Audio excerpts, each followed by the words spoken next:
Okay.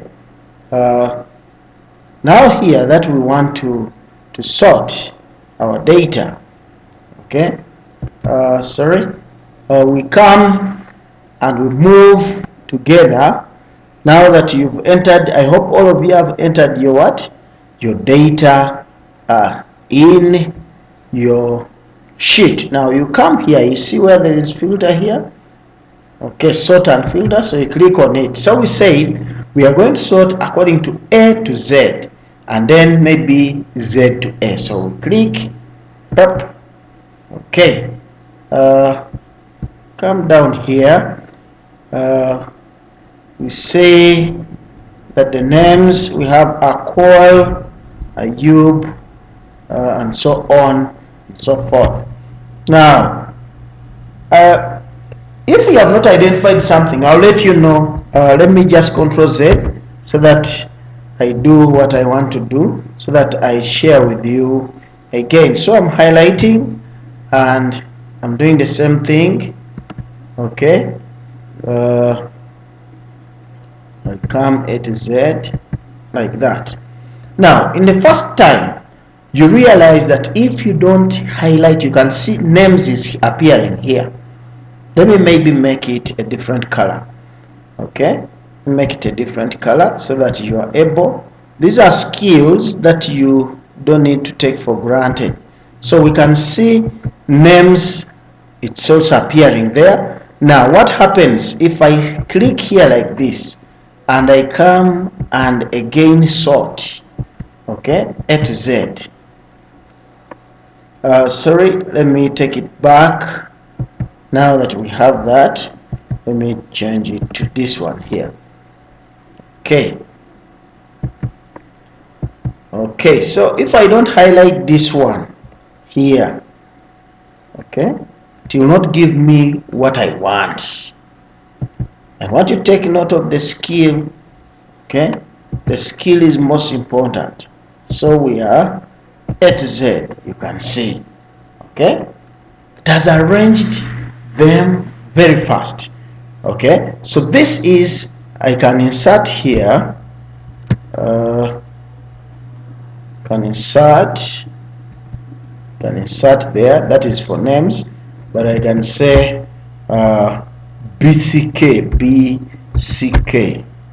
or maybe that's what I want there. Now here I want to say maybe marks, marks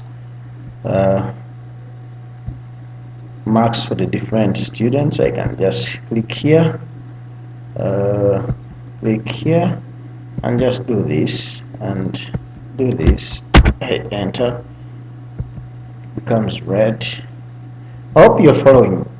Okay, so the marks we can give these students 70, we say 35, 23, 72, 89, 90, 25, 15, 11, 56, 66, 77, 07. Okay, so we also want to do the same here. So I say we are sorting from the smallest to the biggest. So you simply highlight this, okay, and after that go home, look for this. When you click on that, smallest to biggest, so you click smallest to biggest, right, expand. So you can see that it has actually given us smallest to biggest, but there is what we didn't do. That's why even the names have now changed. You can see. Okay, all right. So when I Control Z, we come and highlight only the marks. I said the skill is very important altogether. So I come and click here, smallest to biggest. Okay. Now I hope this is where our mark is. You can see that it is smallest to the biggest. What about if we make it the biggest to smallest? Okay, so the same story. Come, click on that, and largest, say continue with the current. So you can see, okay, you can see it has changed. I hope you have enjoyed the video. If you find it helpful, please share it and click on the notification button. Continue liking my videos for more tutorials. Thank you.